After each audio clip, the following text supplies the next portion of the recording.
nouveau dans la lutte contre la conduite sans permis. Pour obtenir une carte grise d'un véhicule, la présentation du titre de conduite et du certificat d'assurance est désormais obligatoire. Une mesure qui découle du séminaire sur la sécurité routière en novembre dernier. Thomas Chabrol et Naya Bennett nous précisent l'objectif de ce changement. Reportage. En 2023, le nombre de conduites sans permis a flambé de 34%, avec 2112 infractions relevées par les autorités cette année-là. Face aux dangers que représentent ces usagers de la route, le pays et l'État ont trouvé un nouveau moyen d'endiguer ces infractions.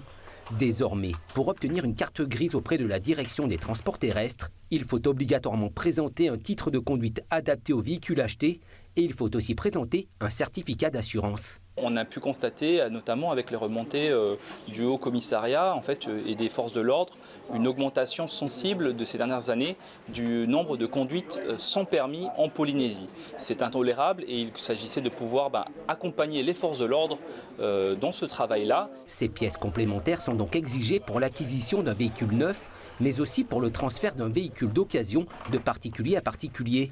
Cette mesure s'applique pour les détenteurs du permis de conduire catégorie B ou de la capacité de conduite dans les îles et pour les titulaires du BSR depuis 2000. Avec ces nouvelles informations enregistrées dans les dossiers de demande de carte grise, la direction des transports terrestres s'assure que les propriétaires des véhicules sont en règle, sachant que chaque année, ce service enregistre 15 000 immatriculations neuves et 23 000 transferts de carte grise. Force est de constater aujourd'hui qu'il y a des gens qui continuent à conduire sans permis et c'est un enjeu que tout le monde doit prendre en compte. Au bureau de la prévention routière, cette nouvelle procédure est vue d'un bon œil. Elle permet de remettre les choses dans l'ordre. D'abord, on passe le permis, on s'assure et ensuite on prend le volant. Mais d'autres moyens pour lutter contre les conduites sans permis sont nécessaires, selon le directeur de la prévention routière. À mon avis, c'est la priorité.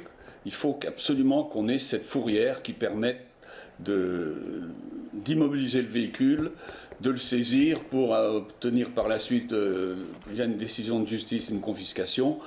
Et face à l'insécurité routière, les contrôles des forces de l'ordre se poursuivent.